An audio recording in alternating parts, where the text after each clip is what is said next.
엄청 어려웠어요. 연세대 의대 수석 입학 파이팅. 하버드 밥인데 여기 정도는 당연히 올 수 있죠. 화이팅!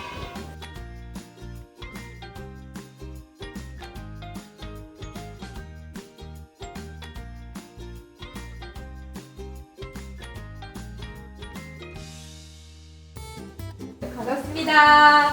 자, 아침에 오시느라 수고 많으셨습니다. 오늘 이 시간을 통해서 내가 부모로서 혹시나 열심히 잘 알고 있었지만 놓쳤던 포인트가 있다면 무엇이 있을지 새롭게 알고 있는 최신 우리 어머니들이 좋아하는 그 오픈런 신상입니다. 따끈따끈한 신상을 저희 회사에서 본사에서 날아오겠습니다. 박영민 실장님께서 안내해 주시겠습니다. 큰 박수로 인사드리겠습니다. 네, 반갑습니다. 소개받은 박영민입니다. 앞에 이제 포스터 보고 들어오신 분도 있겠지만 오늘은 이 두 사람, 이마혁과 조성자 씨 두 사람 이름으로 한번 배워봅시다. 오늘 그 뇌와 관련된 아주 재밌는 이야기들로 한번 이야기를 처음에 풀어볼 텐데요. 자, 박영민이라고 했죠. 저는 박영민입니다. 여러분들도 다 이름이 있으시죠? 제가 하나, 둘, 셋 하면 이름 말해봅니다. 하나, 둘, 셋. 네, 반갑습니다. 여러분들이 이제 저한테 이름을 말해주셨고, 제가 여러분한테 이름 들려드렸습니다. 우린 서로 이름을 부르면서 살아요. 네. 이런, 이름 속에서 뭐, 시도 그렇게 말을 하잖아요.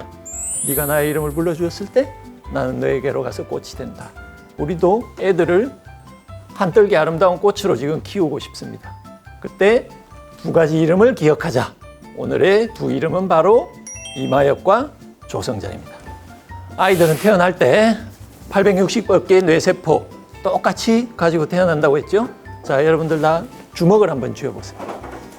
주먹 쥐고 이렇게 붙여봅니다. 이렇게 붙이면 이게 여러분이 가지고 있는 뇌의 크기입니다. 여러분의 양쪽 좌뇌, 우뇌가 방구를 이루고 이렇게 두 개가 붙어서 우리 두개골 속에 들어있어요. 이거보다는 약간 커요. 약간 큰 부피로 그 안에 860억 개의 뇌세포가 들어있는 겁니다. 근데 이게 아까 말씀드렸다시피 죽을 때까지 그대로 가요.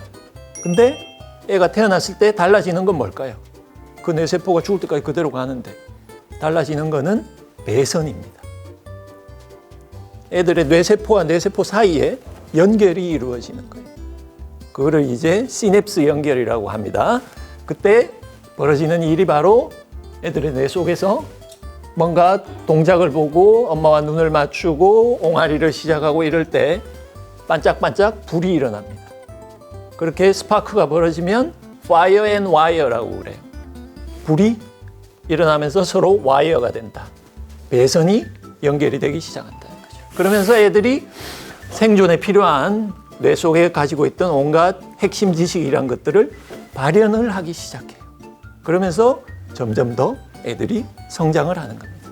즉, 아이들은 모두 이렇게 자기가 살아갈 지식은 다 가지고 태어난다는 의미에서 하늘이 준 재주를 가지고 태어난다. 천재로 태어난다. 저는 그렇게 봅니다.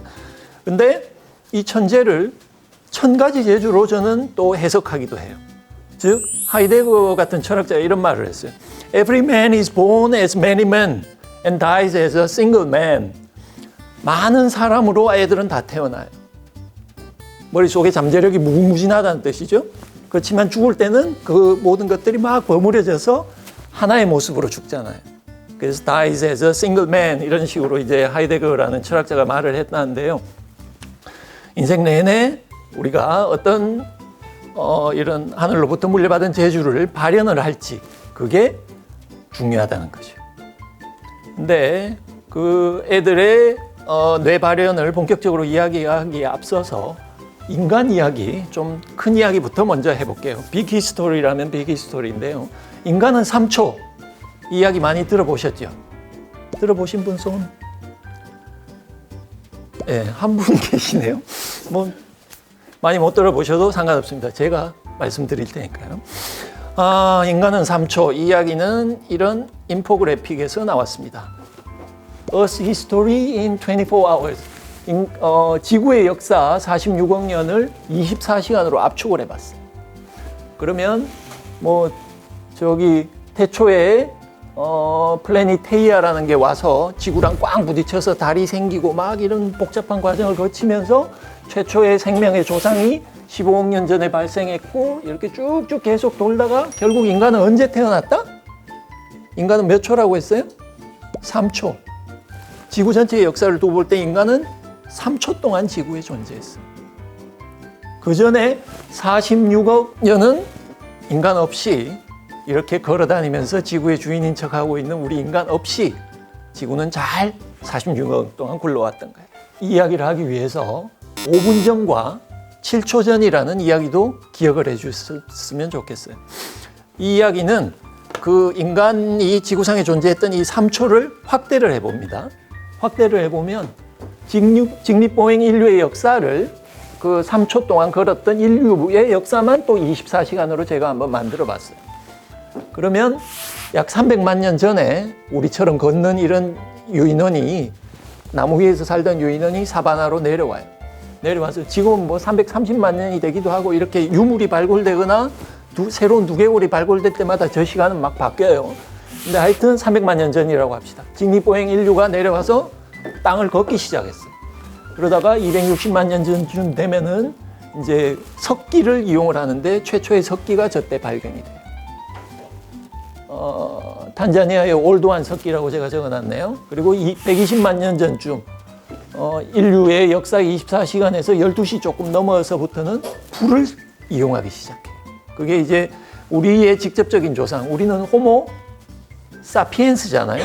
근데 지금은 멸종된 호모 에렉투스라는 인류와 비슷했던 그 조상이 불을 사용한 게 딱 12시 조금 넘어 요 무렵이에요. 이때부터는 불을 이용하기 시작하는데 불을 이용하는 게 굉장히 우리 인간의 뇌에는 중요하다고 해요. 왜냐, 인간의 뇌뿐만 아니라 뭐 장기에도 중요하겠죠. 왜냐하면 불이란 게 이제 고기를 우리가 날로 수렵채집인으로 살던 인류의 조상들이 고기를 날로 먹다가 여느 짐승들 다 날로 먹잖아요. 육식동물들. 그렇게 먹다가 불을 이용하기 시작하면서 외부에 소화기관이 하나가 생긴 거예요. 씹어서 소화를 시켜야 할 때는 이 안에 에너지를 굉장히 많이 써야 해요. 근데 밖에서 이미 조리를 하다시피 한번 구워서 먹기 시작하면 이 안에 에너지를 많이 쓸 필요가 없어요. 그 에너지 어디로 갈까요? 일로 갔어요. 그때부터 얘가 어떻게 돼요? 쬐깐하던 게 커지기 시작해요. 커지고 복잡한 활동을 할 수 있게 돼요. 그러면서 이제 점점 더 진화해서 결국에는 30만 년 전에 300만 년 중에 270만 년 그냥 보내고 30만 년이 되어서야 우리의 조상, 직계조상 호모사피엔스가 세상에 등장을 해요. 지금까지 발견된 걸로는 그래요. 그렇게 해서 또 이렇게 쭉쭉쭉 가는데 아까 뭐라고 했죠? 5분 전, 7초 전이 중요하다고 했잖아요. 5분 전에 와서 뭘 합니까?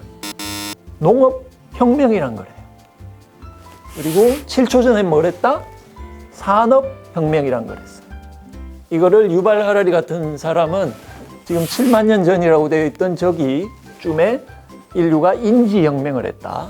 그리고 5분 전이라고 해둔 1만 년 전 저기에서는 농업혁명을 했다. 농사혁명을 했다. 그리고 7초 전이라고 한 저 산업혁명에서는 기술혁명을 했다. 이렇게 해서 인지, 농사, 기술 이 세 가지 혁명이 지금의 우리 사피엔스의 이런 꼴을 만든 가장 결정적인 세 가지 혁명적 사건이라고 이야기를 하는데 저는 그 중에서도 특히 농업혁명과 산업혁명, 저 7초 전과 5초 전 저 이야기가 오늘의 이야기에서 굉장히 중요하다. 호모 에렉투스가 불을 사용하면서 인간의 뇌가 커지기 시작했다고 했잖아요. 네. 그러면 여기서 퀴즈 하나 드릴게요. 모든 생명체에는 뇌가 있다. 맞다 생각하시면 손. 네, 지금 손 드신 분들은 학창 시절에 과학쌤은 별로 안 좋아하셨나 봐요. 국어쌤 좋아하셨죠, 그죠? 네. 모든 생명체가 아니라 움직이는 모든 생명체에는 뇌가 있습니다. 뭐 밖에 나무들 살아있는 생명 틀림없잖아요. 그렇지만 뇌는 없어요. 움직임, 이 움직임이 아주 중요한 키워드입니다. 그래서 그 움직임이 뇌와 관련이 있다는 것을 가장 잘 보여주는 게 이 멍게예요. 여기 붙어 있는 이놈이 멍게랍니다. 멍게가 알을 낳으면 이렇게 꼭 올챙이 모양의 알을 낳아요. 얘는 꼬물꼬물 물속을 움직여요. 그 말은 눈도 있고 조그만 원시적인 형태의 뇌도 있고 그거와 연결된 신경 척수가 있다는 거예요. 근데 얘가 A, B, C, D 단계, 맨 위쪽에 있는 D 단계에 가면 그 머리 쪽을 어딘가에 정착을 시켜버려요.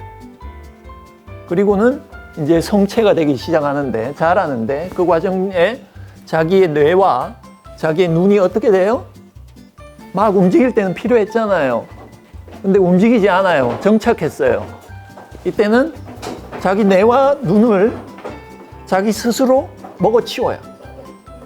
말끔히 그냥 소화시켜서 성체 멍게가 돼요. 막 뇌를 먹고 이런 것, 공포 영화에서나 하니발 렉터 나오는 그런 공포 영화에서나 본 것 같은데 실제 그런 생명체가 있다니 저도 놀라웠어요. 네, 이런 약간 공포스러운 이야기지만 하여튼 뇌는 움직임과 관련이 있다. 이게 상당히 중요합니다. 왜냐하면 우리 뇌를 반짝반짝하게 만들려면 가만히 있으면 안 돼요. 우리 몸을 움직여야 돼요. 왜냐하면 뇌는 몸을 움직이기 위해서 결국 존재하는 신체 부위라는 것이요. 자, 우리 아이들의 뇌로 다시 돌아봅니다. 어른스러워지는 게 애들 입장에서는 자기 뇌에 들어있는 핵심 지식을 발현하는 거라고 했어요. 근데 이게 쉽지 않아요. 왜냐? 애들은 뇌가 순차적으로 성숙을 합니다.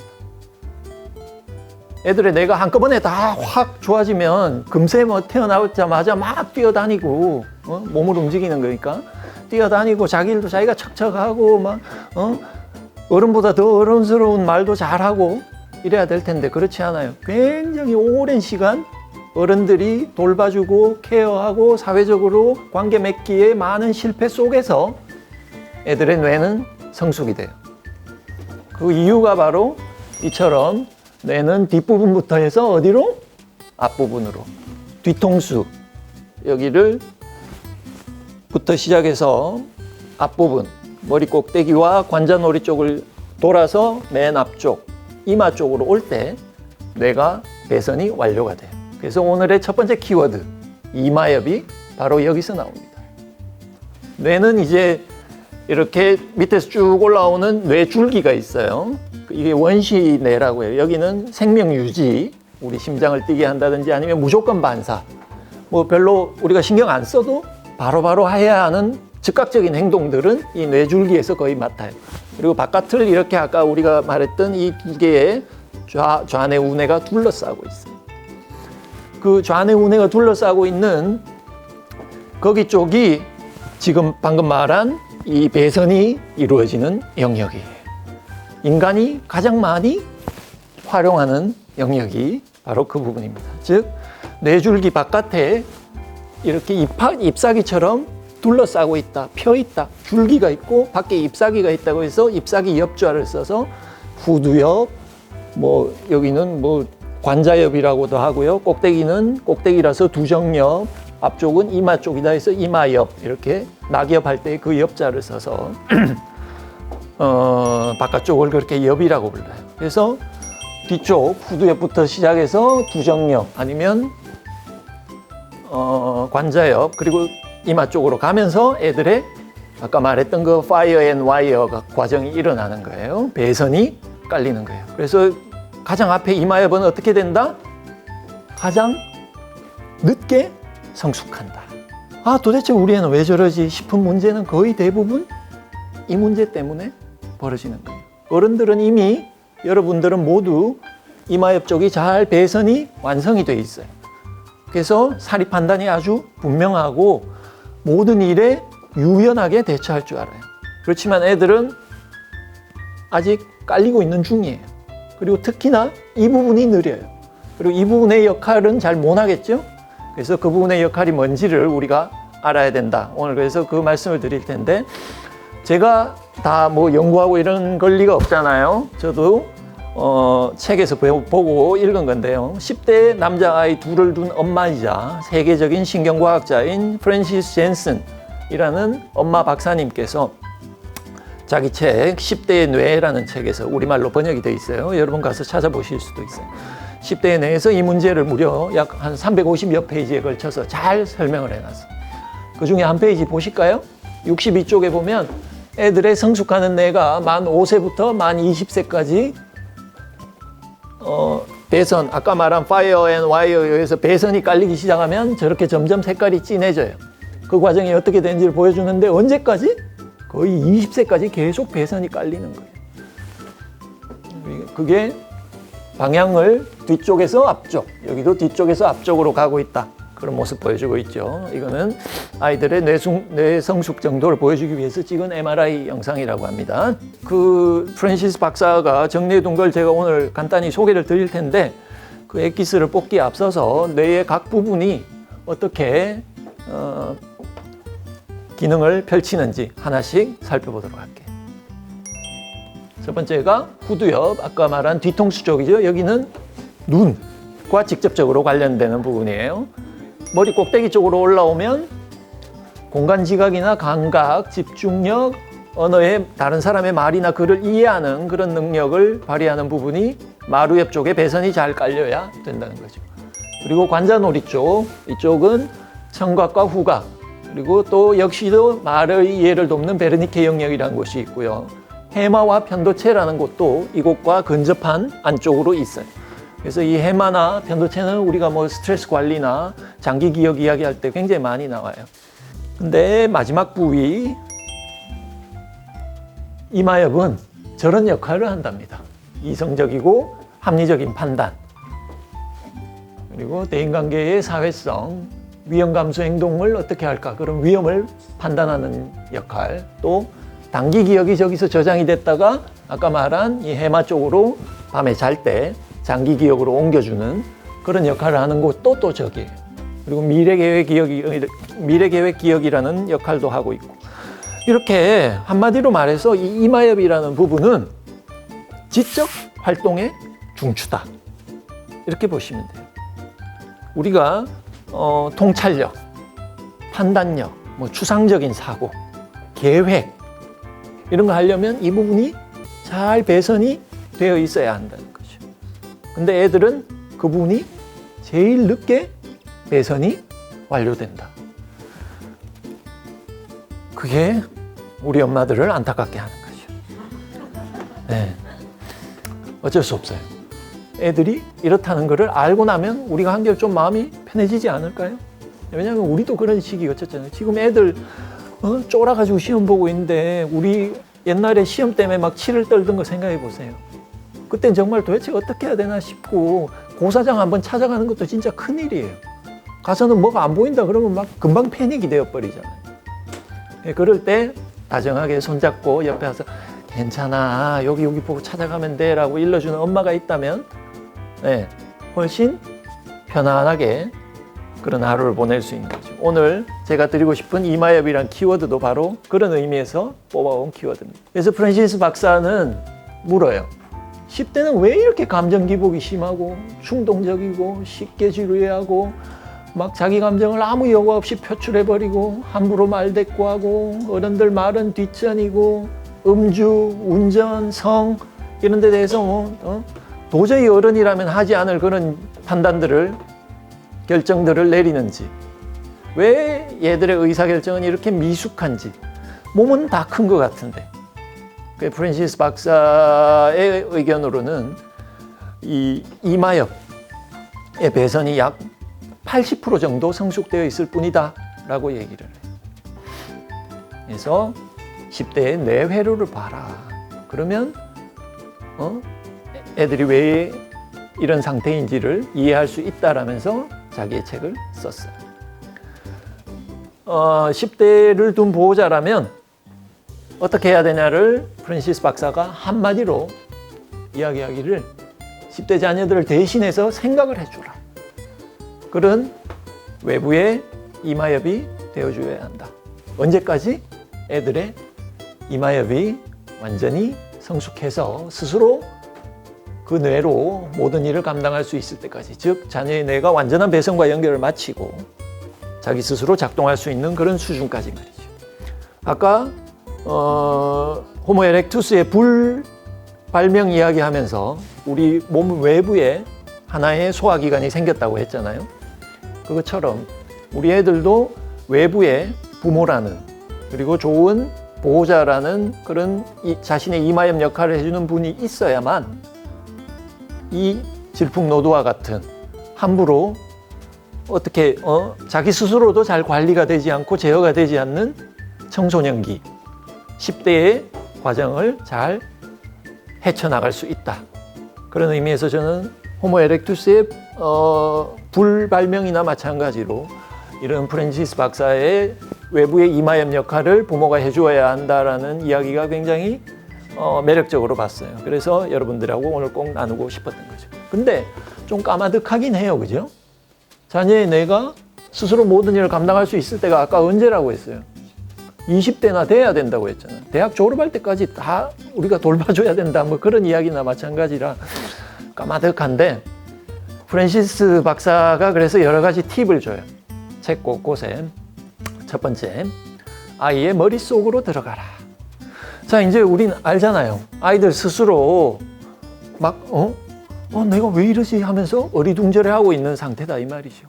애들도 자기가 왜 이러는지 몰라요. 자기가 책에서 읽은 거로는 틀림없이 이러면 안 돼요. 근데 내가 엄마한테 말대꾸를 하고 있어. 지금 엄마가 심각한 말을 하고 있으니까 나 집중해야 돼라는 걸 알면서도 그냥 또 머리는 막 딴 생각을 가고 있어요. 이런 상태라는 걸 우리가 안다는 거죠. 이제는. 그러니까 애들 앞에서 어떻게 해야 되겠어요? 막 비판하고 애들을 무시하고 비웃고 막 그래야 되겠어요? 그런 거 하지 말자는 거예요. 프랜시스 박사의 의견은 비판, 무시, 비웃기 절대 금물이다. 단 애들을 열심히 관찰해라. 그래야 애들이 딱 필요로 하는 그 시점에 필요로 하는 충고를 충분히 해줄 수 있다. 그걸 바로 아이의 머릿속으로 들어가라 이 말로 하고 있는 거예요. 즉 애들이 감정 거르고 조절하는 그런 역할, 평정심을 찾는 역할, 이런 거 아직 못해요. 그 역할을 누가 대신해야 된다? 옆에서 지켜보고 계시는 엄마들이. 왜냐하면 엄마들은 이미 어른이시니까. 어쩔 수 없어요. 애를 낳았으니까. 내 애니까. 나의 애가 이런 성숙한 뇌로 다 스스로 알아서 할 수 있을 때까지는 부모님들이 평정심을 찾아주셔야 해요. 두 번째, 이것도 아주 좋은 팁이에요. 왕성한 학습 능력을 활용하라. 애들은 학교에서 굉장히 많은 걸 배워요. 그리고 거의 대부분을 다 머릿속에 집어넣어요. 왜냐하면 그 시기가 딱 배우는 시기예요. 뇌의 입장에서 보자면. 즉 학습 능력이 엄청나다는 거예요. 우리 애들은 그걸 이용을 하면 돼요. 어떻게? 오늘 이야기한 이런 뇌과학 데이터들을 가지고 가서 애한테 들이밀어요. 야, 내가 요 모양 요 꼴인데 뒤에서 해서 이렇게 가서 성숙이 된대. 우리 누구누구는 아직도 이쪽이 잘 배선이 안 되는데 엄마가 대신해 줄게. 그런 식으로 이제 이야기할 수 있겠죠. 네, 그런 역할들, 이런 실제 자료를 가지고, 그림을 가지고, 데이터를 가지고 이야기할 때 애들은 훨씬 더 이해하는 속도가 빠르고 수긍하는 속도가 빨라요. 그래서 프랜시스 박사도 뭐 이쪽 전공은 아니었대요. 10대의 뇌를 연구하는 전공은 아니었는데 이 신경학자로 메디컬 닥터로 활동을 하면서 그 애들을 직접 학업을 돕고 그 일상을 도와주기 위해서 애들의 뇌는 그러면 어떻게 돼 있나를 계속 연구하다 보니 이런 책까지 내게 된 거였어요. 그래서 그런 데이터들을 많이 활용을 하자. 세 번째 팁은 10가지 세는 습관을 들여라. 감정을 조절해야 되는 건 여러분이라고 했죠. 그래서 그래도 우리도 인간인데 부글부글 끓고 막 한 방 되치고 싶고 이럴 때가 있어요. 그럴 때 10가지 세야 돼. 마음속에서 내가 어른이다. 터지기 일부 직전인데 그래도 애가 저러고 싶어서 저러는 게 아니다. 애 뇌 때문이다. 10가지 세자. 하나, 둘. 10가지 세다 보면 마음속에 참을인자가 막 새겨져요. 참을인자 새기면 어떻게 한다? 살인도 면해요. 참을인자, 근데 10가지 세는 동안 참을인자 한 10번은 더 쓰겠다. 참을인자 다 쓸 줄 모르시나요? 하여튼 참을인자예요. 인내할 때 그 인자가 마음속에 새겨지도록 10가지 세셔야 되는 거예요. 무엇보다 자녀를 잘 관찰하고 늘 밀접한 관계를 유지해라. 그래야 설명과 충고를 할 수 있다. 근데 이게 설명과 충고가 한 번에 그냥 그치는 게 아니래요. 거듭거듭 어제 했던 설명이라도 다시 또 해줄 줄 아는 그런 인내가 필요해요. 이 새끼 어제 이야기해 줬는데 하면서 쥐어박는 순간 애들의 뇌는 이제 안 돼요. 그렇게 하면 애들의 뇌를 봐서라도 어제 설명했지만 또 거듭거듭 설명할 수 있어요. 이런 충고와 설명 그리고 본보기를 보여주는 것, 이거야말로 부모가 아이의 이마엔 역할을 하는데 가장 좋은 방법이다. 계속해서 꿀팁을 말합니다. 빗대어 말하거나 은유적으로 애둘러 말하지 마라. 지나치다 싶을 정도로 쉽고 분명하게 그렇게 지적해 주자. 또 잠은 시간 낭비가 아니다. 잠 혹은 숲속 산책 같은 휴식이 기억과 학습 효과를 높인다. 특히 잠들기 직전에 하는 복습. 아까 말했던 단기 기억이 이 해마 쪽으로 가서 장기 기억으로 변하는 게 언제라고 했어요? 잠들 때예요. 잠들 때 우리 뇌는 가만히 있지 않아요. 잠들 때 엄청 일을 많이 해요. 그래서 뭐 렘 수면이 있고 무슨 뭐 다른 수면이 있고 그렇잖아요. 수면도 이제 뇌파가 이렇게 움직이는 흐름이 있는데, 그래서 특히 잠들기 직전에 복습을 시켜요. 그날의 복습을. 그러면 그 기억이 잠드는 동안, 복습을 할 때는 우리가 전체를 다 하진 않잖아요. 핵심을 가지고 하잖아요. 그 핵심들이, 내가 꼭 기억해야 하는 것들이 장기 기억으로 가서 자리를 잡을 수 있다. 잠자는 동안. 아이들의 방에서 텔레비전과 컴퓨터를 치워라. 아마 이건 다 하셨을 거예요. 그리고 숙제가 얼마나 되는지 물어보고 목록 만드는 거 도와주고 그 목록 안에서 우선순위 정하도록 도와줘라. 우리 부모들이 다 해줄 필요 없어요. 애들이 스스로 하게 해야 돼요. 그러려면 이런 목록 만들고 행거는 지워, 중요한 게 어느 거지? 그런 걸 찾는 걸 도와주는 거. 창의력이 필요한 숙제부터 먼저 하게 해라. 이런 식입니다. 아무리 산만한 아이라도 주변의 어른들을 계속 지켜보고 판단한다. 자신의 문제에 귀 기울여주는 사람을 찾아 대화하게 하라. 아까도 이야기했지만 부모는 좋은 본보기가 되어야 해요. 부모뿐만이 아니에요. 삼촌, 이모, 할머니, 뭐 누구라도 상관없어요. 사려 깊은 또래 친구도 좋아요. 근데 사려 깊은 또래 친구가 있기는 좋은 부모가 있는 것보다 더 어려워요. 왜냐하면 다 고만고만하니까. 다들 질풍노도를 겪고 있고 다들 내 머리가 왜 이러지? 내 머리는 아니죠. 내가 왜 이러지? 이러면서 헤매고 있으니까. 그래서 좋은 가족, 좋은 어른의 역할이 꼭 필요하다. 그리고 아이와의 소통에서 인터넷 모니터링도 상당히 중요하다. 인터넷 모니터링을 할 때 이런 이야기를 해주면 좋겠다고 프랜시스 박사가 얘기해요. 나는 네 잘못을 찾아 벌 주려는 게 아니다. 내가 너를 감시하려는 게 아니고 네가 뭘 하는지 보고서 네가 균형 잡히고 원만하고 사회적으로 고립되지 않은 상태로 머무를 수 있게 도우려는 거다. 벌 주려는 태도와 도우려는 태도 굉장히 다르잖아요. 네. 그 차이를 애들이 느끼게끔 이런 설명도 한 번에 거치는 게 아니라 거듭거듭해서 애들하고 얘기를 하셔야 된다는 거예요. 인터넷 모니터링과 관련해서 프랜시스 박사의 이야기를 방금 들었는데, 안데르스 한센이라는 인스타브레인이라는 책을 쓰신 분, 아주 멀쩡하게 생긴, 이분도 의사예요. 정신과 의사신데 스웨덴에 자기 베스트셀러 그 인스타브레인이라는 책을 처음에 어떻게 시작하냐면 나의 뇌는 해킹당했다. 이렇게 시작해요. 마치 내기의 도청장치 이런 느낌이잖아요. 뭐 정신 나간 사람이나 할 소리 같은데 자기 뇌가 해킹을 당했대요. 이 말은 이 사람이 하루에 3시간은 집중해서 책을 읽던 분이었어요. 근데 인스타를 시작하고 계속 이거를 만지는 순간 그렇게 된 이후로 내 뇌가 집중력을 잃어버린 거예요. 뭔가에 낚인 것처럼 SNS에 낚여버렸다는 거죠. 그런 이야기를 하고 있어요. 왜? 인스타나 페이스북이나 이런 소셜 미디어들은 우리의 시간을 뺏어가야 돼요. 열심히 계속 보게 만들어야 하잖아요. 그래야 그 시간에 광고를 보여주고 수익 창출이 되니까. 그런 의미에서 나인에는 해킹당했다고 했는데 제일 중요한 게 바로 집중력이에요. 이 새로운 시대에 제일 중요한 게 다들 집중력이 흐트러지고 잃어가고 있는 이때 앞으로 더 중요해질 능력, 미래에 뭐 어떤 직업이 살아남을지 모르지만 집중력이 꼭 필요한 그런 일들이 살아남을 텐데 얄궂게도 우리가 지금 쓰고 있는 이 디지털 환경에서는 집중력이 점점 망가지는 쪽으로 가고 있다는 거예요.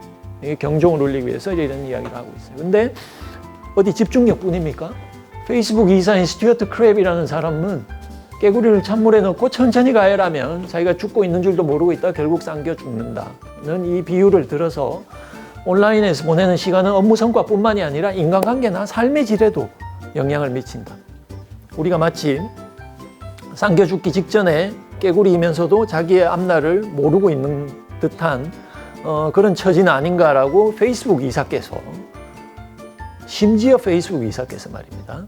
이렇게 이야기를 해요. 그 정도로 심각하다는 거죠. 페이스북에 엄지척 아시죠? 좋아요 기능을 누른 저스틴 로젠스타인이라는 개발자가 이런 말을 했어요. 페이스북 스냅챗은 헤로인에 버금가는 중독성이 있다. 선의를 가지고 개발했지만 나중에 자신의 창조물이 생각지도 못한 부정적인 영향을 주는 모습을 발견하는 일은 그 실리콘밸리에서 굉장히 흔한 일이라고. 아이패드 개발자도 그런 이야기를 해요. 내가 대체 뭘 개발한 거지? 애들한테서 막 하고 있던 기기를 빼앗았더니 애들은 진짜 말 그대로 자기 몸의 일부가 떨어져 나가는 것처럼 여긴다는 거죠. 아, 이런 의존은 너무 지나친 거 아닌가? 너무 지나친 유혹 아닌가? 이런 기기들을 만든 데 대한 후회들을 하고 있다는 거죠. 좋은 부모 노릇의 첫 번째 키워드로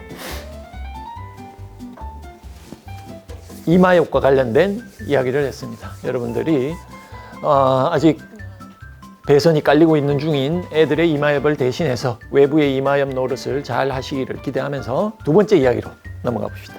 조성자 이야기인데요. 조성자 씨 이야기로 넘어가기 전에 다시 이 표가 나왔네요. 아까 봤던 표죠?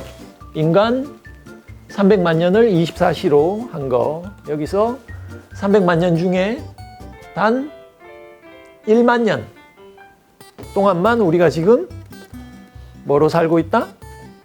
아까 말한 5분 전이죠? 뭐로 살고 있다? 농경시대에 살고 있다고 했어요. 그럼 그전은 다 뭔가요? 농경시대 이전에 신석기, 구석기 인류들은 다 수렵 채집을 하면서 살았어요. 수렵 채집, 뭐 활이 나오려면 한참 걸리겠죠? 도끼, 돌도끼를 가지고 사냥을 하든 막 같이 뛰어다니면서 몰이를 해서 사냥을 하든 사냥을 했고, 그리고 언제 어느 나무에 어떤 열매가 열리는지를 알고서 그걸 찾아다니면서 수렵을 했어요. 채집을 했어요. 이렇게 수렵 채집으로 근 300년을 살았어요. 이런 수렵 채집인들의 특징을 유발 하라리 같은 사람은 유연성과 적응력이다.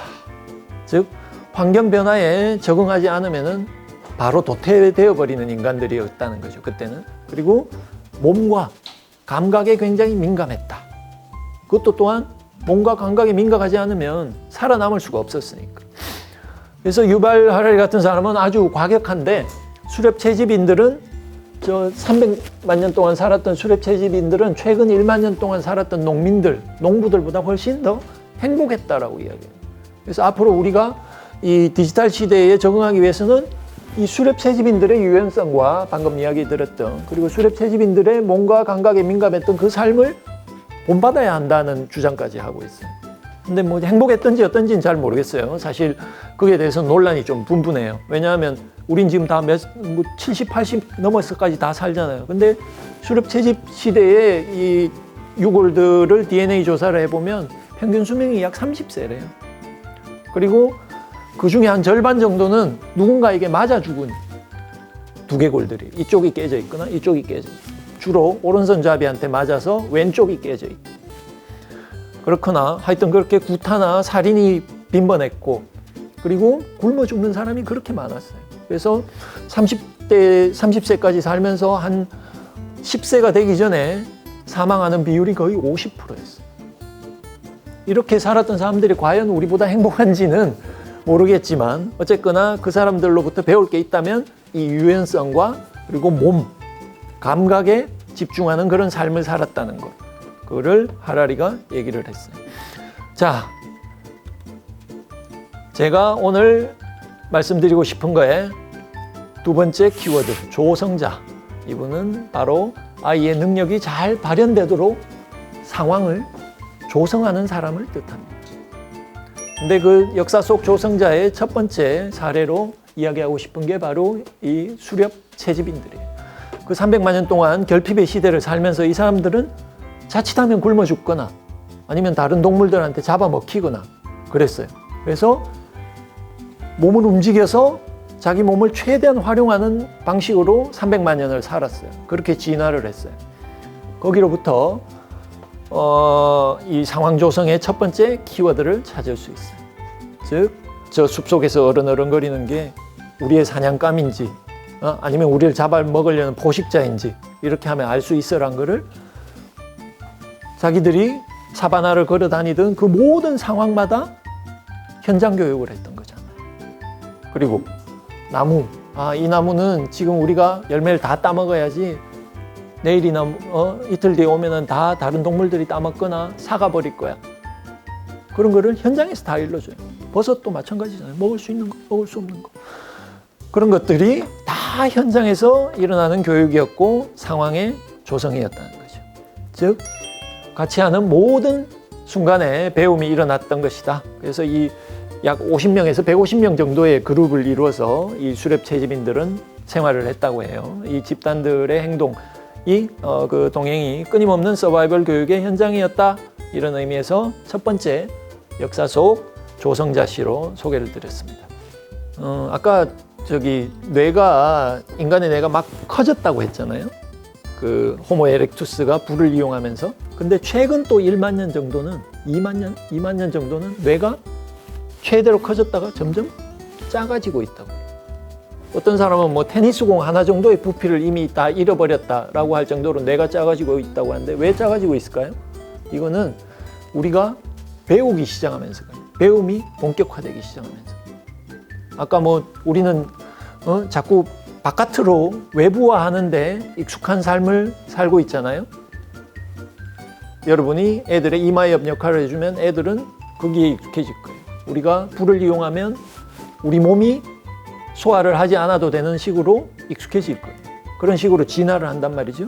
마찬가지로 이 문화란 게 생기고 인간이 배움을 바깥에서 얻을 수 있게 되면서부터 뇌가 작아지기 시작했다 라고 보는 또 뇌과학자들이 있어요. 그래서 이걸 사회적 길들이기다 혹은 인간의 자기 가축화다.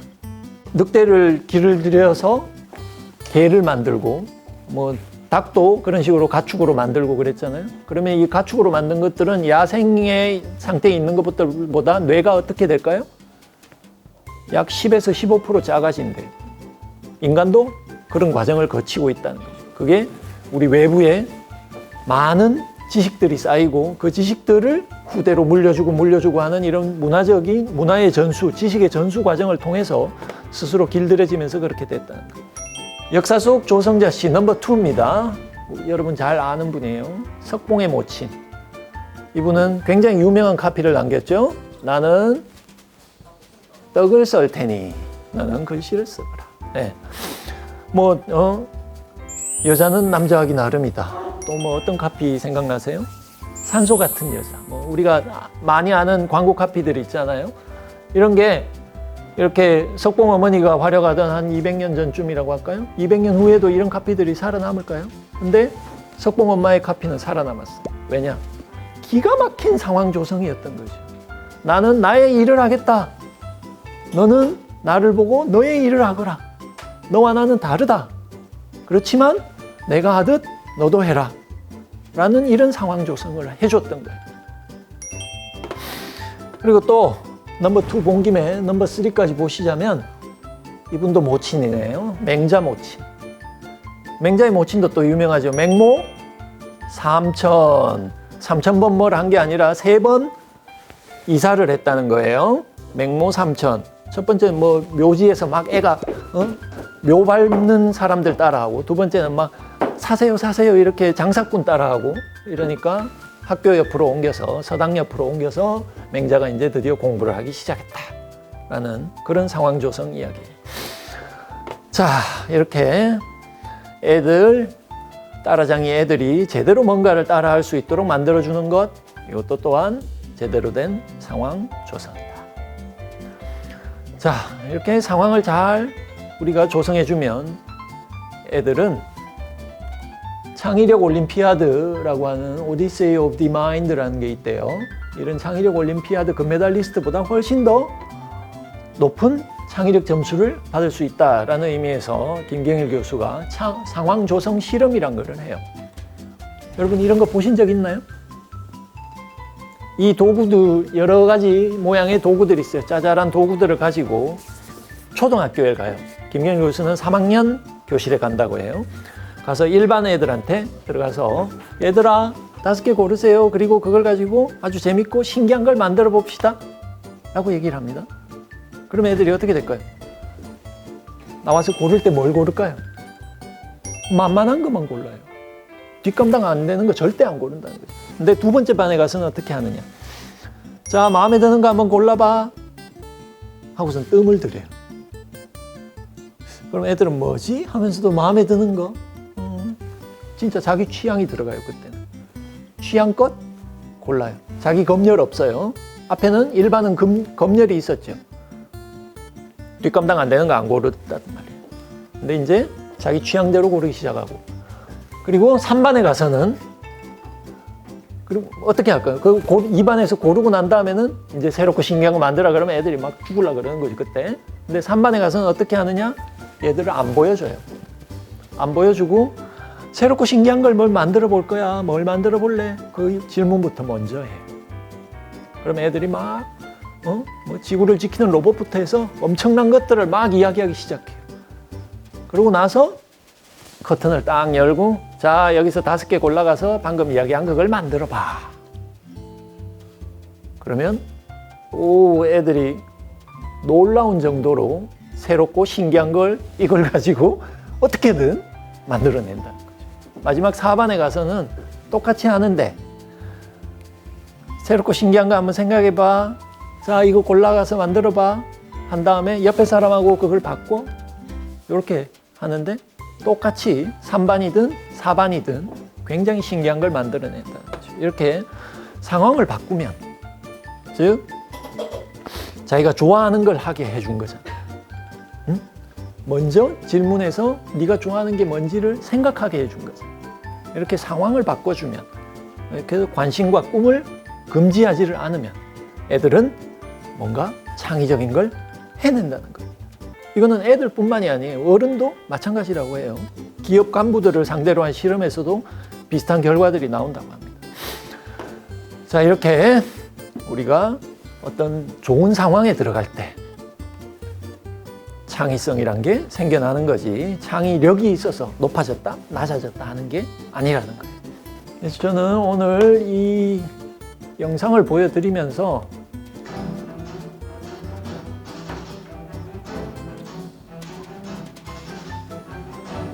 이 엄청난 묘기에 가까운 몸의 움직임을 만들어내는 선수들이 과연 어떻게 저게 가능한가? 결국에는 저렇게 낮은 단계부터 해서 하나씩 하나씩 땀과 노력을 들여서 연습을 해냈기 때문이다.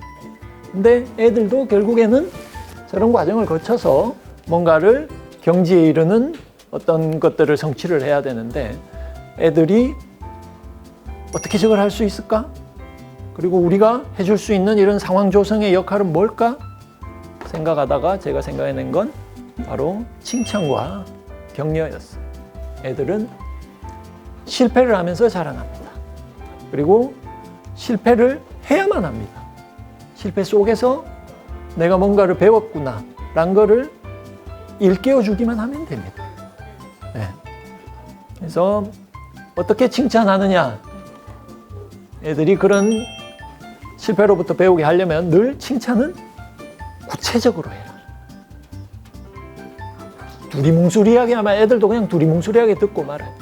아주 구체적으로 콕 집어서 칭찬하고, 미루고 미뤘다 한꺼번에 크게 거룩하게 칭찬하지 마라. 그때 자잘하게 칭찬해 줘라. 이게 칭찬의 키포인트예요. 그런 칭찬 전문가가 여러분들이 되셔야 해요. 앞서 이마엽 이야기할 때 젠슨 박사가 애들을 잘 살피라고 했죠. 저희 리드인이 하는 역할도 그런 역할입니다. 애들의 독서 능력 살피고 애들이 글 쓰는 거를 살핍니다. 그래서 저희의 원칙이 이적이 사는데 뭘 사느냐? 과자를 사고요. 과자는 과정의 자율성, 이적은 이해의 적절성, 사단은 사고의 다양성입니다. 이해의 적절성으로부터 의사추비라는 인덱스가 나오고요. 사고의 다양성이라는 키워드로부터 정타비감이라는 글쓰기의 인덱스가 나옵니다. 저희들이 과정의 자율성, 애들이 스스로 읽고 쓰게 하는 것, 이해의 적절성, 저희는 100점 원하지 않아요. 애들이 모자라야 돼요. 조금 모자라는 70%에서 그 다음 책을 기대하게 만들어주고 내가 점점 발전하고 있다는 걸 알게 해주고 100점을 추구하느라고 책을 책답게 못 읽고 마치 참고서 읽듯이 하는 그런 거 원하지 않아요. 사고의 다양성, 자기 생각을 곁들여서 글을 쓸 수 있는 그런 걸 원해요. 그래서 거기서 이런 어사추비, 정타비감이라는 인덱스를 만들었고, 저희는 그래서 애들이 어사추비 인덱스로 책을 읽으면서 공감의 길, 초인의 길을 가기를 원해요. 톨스토이 책을 읽을 때 러시아인이 되고 찰스 디킨스 읽을 때 영국인 되는 것처럼 이민진 작가가 쓴 파친코 읽을 때 다들 한국인이 되어보는 경험을 사람들이 했으면 좋겠다라는 이야기를 했어요. 우리는 지금 여기 묶여 있지만 책을 통해서 다른 많은 곳과 연결이 되고 지금 여기 이 시간을 초월해서 다른 시간대, 다른 공간대로 갈 수 있어요. 이런 초인의 길을 애들이 가야 촘촘한 감성을 기른 아이들로 성장할 수 있고 그 아이들이 바로 이마엽의 활성화에 가장 이바지하는 그런 사고 능력을 기를 수 있다는 거죠. 이것이 이제 저희 어사추비가 지향하는 어휘, 사실, 추론, 비판 그 인덱스가 지향하는 지향점이고요. 쓰는 일은 또 저희는 자기 발견의 과정이라고 합니다. 내가 쓴 글을 보면 와 내가 이런 글을 썼단 말이야 하고 막 깜짝 놀랄 때가 있어요. 자뻑에 훅 젖을 때가 있는데 진짜 그래요 사실. 왜냐하면 아인슈타인이 이런 말을 했어요. My pencil and I are clever, more clever than I. 내가 연필을 쥐면 난 좀 더 똑똑해진다라고 얘기했어요. 즉 내가 그냥 읽고 생각할 때 못하던 거를 연필로 정리하고 쓰면서 떠올리게 돼요. 이건 아주 놀라운 일인데 실제로 그래요. 그래서 글쓰기도 저희가 정타비감이라는 인덱스를 통해서 정보요약부터 해서 타겟 맞춤형으로 목표형 글쓰기를 쓰게 하고요. 비평, 분석, 나아가서 감정이입, 공감의 글쓰기까지 순차적으로 리드인해서 관리를 하고 있습니다. 네, 이런 많은 이야기 드렸고요. 오늘 아인슈타인이 이야기했듯이 이렇게 조금씩 more 클레버해지는 그런 과정들을 저희가 리드인에서 잘 관리를 하고 상황 조성을 해주고 있으니까 부모님들이 하실 수 있는 상황 조성이 무엇일지, 칭찬을 어떻게 잘해줄 수 있고 격려를 어떻게 잘해줄 수 있을지, 그걸 가지고 그걸 잘하려면 애들을 얼마나 내가 잘 관찰해야 하는지, 이런 것들을 이마엽과 조성자 이 두 키워드를 가지고 계속 생각해 주시고 애들을 함께 해 주셨으면 합니다. 오늘 강의 오래도록 감사합니다. 전체적으로 어렵진 않았는데 몇 문제가 좀 독해 트레이닝은 좀 편한 마음으로 했던 것 같은데 시험장 와서 보니까 약간 중압감이 느껴지는. 화이팅! 어렵진 않았는데 헷갈렸고요. 그냥 다 맞았으면 좋겠어요. 문제 풀 때 읽는 속도가 빨라졌고 문제 중요한 부분을 동그라미 치는 습관이 생겼어요. 연세대 의대 수석 입학. 화이팅! 감사합니다.